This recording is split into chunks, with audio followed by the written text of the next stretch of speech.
Hello, welcome to part 2 of On the Canals with Londonists. We're at City Road Lock, my favourite lock along the ridge at the canal. I think City Road Basin is just there, along with City Road Disused Tube Station. But we're on the canals. We're heading that way towards Camden Town, and sometimes it's the little things which people walk by and miss that I love, including this fish-shaped seat that I'm sat on.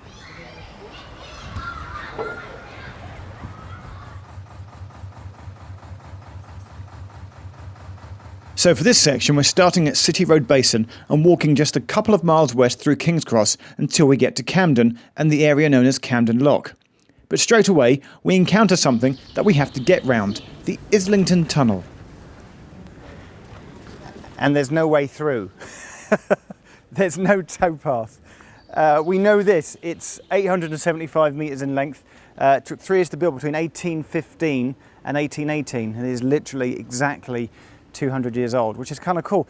The canals were here before the railways. And I love trains, but the fact that the canals were here first, before all the railways invaded Britain, I just think that's brilliant. And tucked away here, just around the back of Angel, Boris Johnson's house is just up there somewhere. Probably shouldn't give that away. And there's the tunnel. We can't go through, so we have to follow the path that goes above.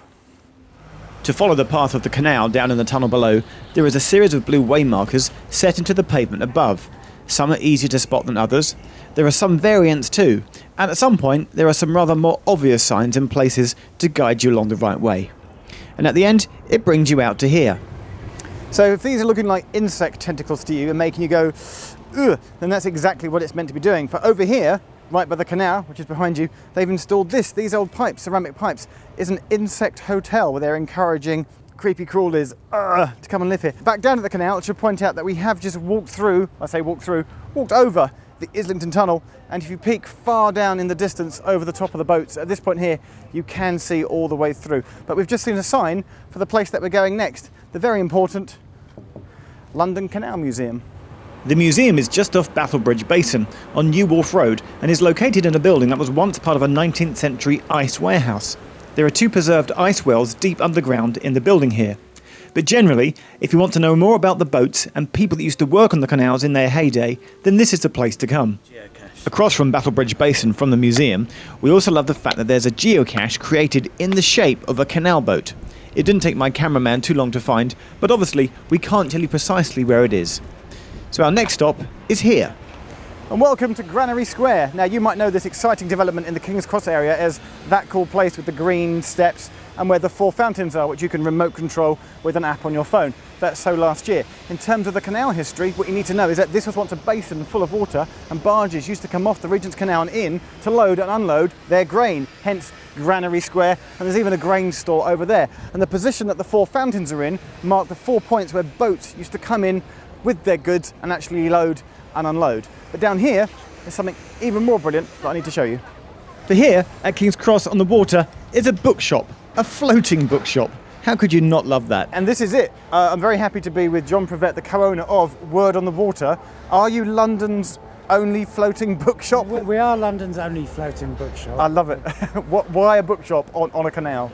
Well, I've always loved books and I've always loved boats. I've got a market stall, Word on the Street, in Archway Market. Okay.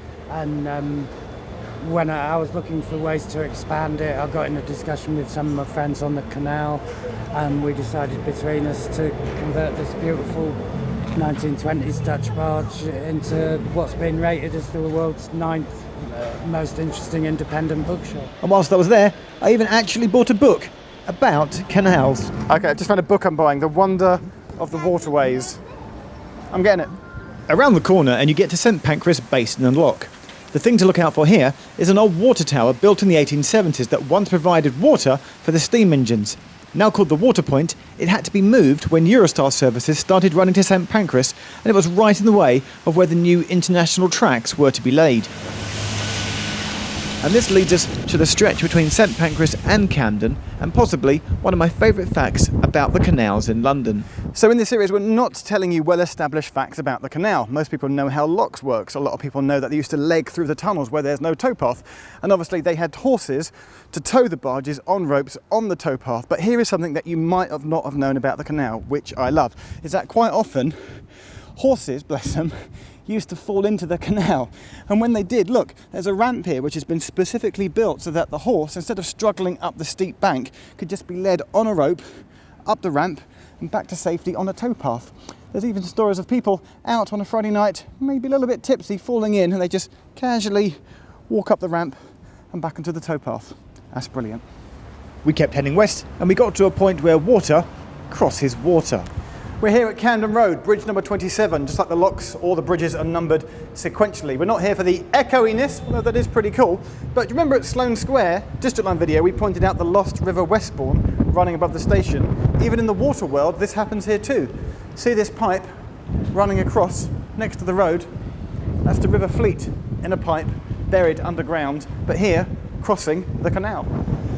On the approach to Camden, look to the south side of the canal and you'll see a building that is the current day home to MTV. But before that, it was the location of the TV-AM studios, the UK's first breakfast television show, which is why there are egg cups on top of the building. And when you're at Camden Lock, the former lockkeeper's cottage is now a very well-known coffee shop chain, but inside does have murals and a history of the Regent's Canal up on its walls, worth taking a look at. So we're at the end of the second leg of our journey along London's towpaths. We've made it to Camden. I love this part of town, extremely colourful. Some people call it Camden Lock, but did you know there's no actual lock at Camden called Camden Lock? No, there are 3 locks here. There's the Kentish Town Lock, there's the Hawley Lock, and there's the main lock here, which is actually Hampstead Road Lock, which you'll know from the bridge, and is the last existing double lock left on the Regent's Canal. And that is the end of part 2.